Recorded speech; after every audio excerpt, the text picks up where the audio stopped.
Somebody over there on YouTube says, I always had a problem with 2-to-1 ratio. How can you do that? So I don't know whether, Kevin, if you can see this. I mean, it's interesting that I happen to load this on here.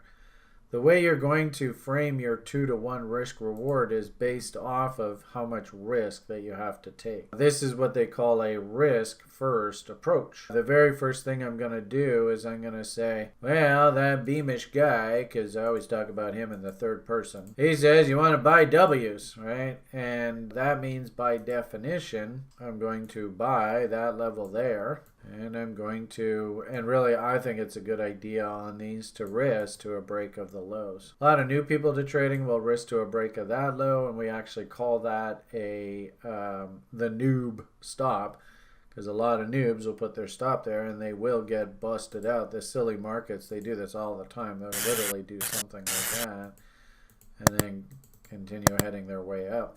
See that happen all the time. So this is the risk first approach. What that means is that, obviously this is a buy setup, so we'll take our buy tool. And I'm going to place the buy level right on the breakout where I'm going to buy. I'm going to risk to a break of this low, right? So I just put that there. Now I can figure out what the heck a 2-to-1 is. And all I'm going to do is I'm just going to drag this up until 2-to-1 is there. Boom, 2-to-1. So now if the market does go up to here and I take profits, then I've made $2 for every $1 of risk taken. It's just that simple. So I hope that helps. Now, this is an interesting example because you can see that there are actually a number of W's here. You could have said, well, Brian, I love this W. Down, up, down, breakout.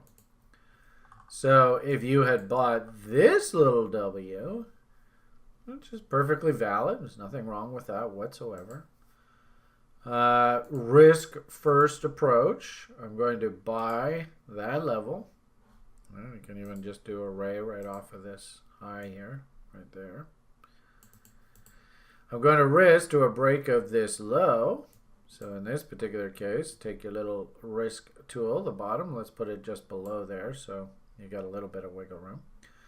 And then by definition now I can figure out what my 2-to-1 is. All I got to do is just drag this up to the point it hits 2. There's 2-to-1.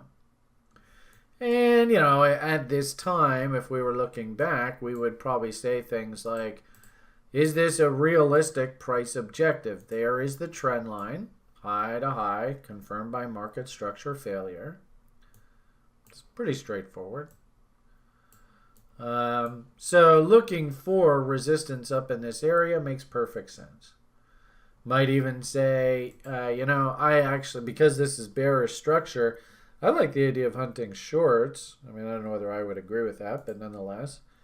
So what I'm going to do is I'm going to take a fib and I'm going to draw my reload zone against this range here.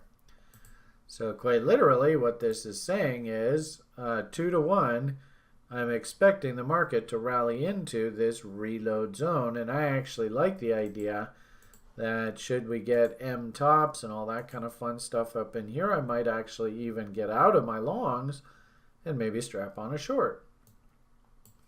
And if anything, this is a really, really good example of just listening to the market. Remember I'd said earlier, you can gauge whether the market's bullish or bearish just by, do you see M's on your chart or do you see W's?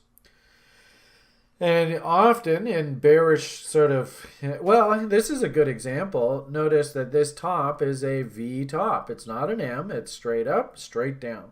But notice these bottoms, W. Then another W, and then a bigger W. Well, that to me says I'm seeing more W's, and even this top here, that's just straight up, straight down, V top. That's just listening to the market's message. So notice that when we did run up into this level, look how we just blasted through here. I mean, does that look like an M? Does that look like a market has any interest whatsoever in slowing down? And it just churned right through here and blasted right through this top, breaking this topping pattern. But you didn't know that in hindsight. I mean, you only know that in hindsight. In real time, right? This is what you're staring at. And you're looking at a downtrend. And remember, in the middle of November, heading into December, you couldn't give fucking crypto away. It was cancerous.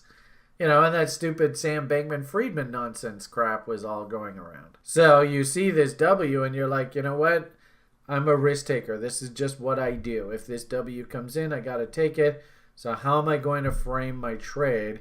And, you know, you don't have to take 100% profit. Maybe you sell half of the position and put your stop at scratch on the other half. And interestingly enough, you would have taken partial profits here on this event over here, not here, but over here, and you'd still be in the rest of the trade. So if anything, hopefully that's a good tutorial on how to use 2-to-1s and how to frame them. And remember, the whole premise of everything that I'm trying to teach you guys is we always want to be chicken shit. Always. Before you ever risk any money in the marketplace, you always want to ask yourself, if this goes wrong, how bad am I going to get hurt? You always, always have to ask that question to start off with. Always.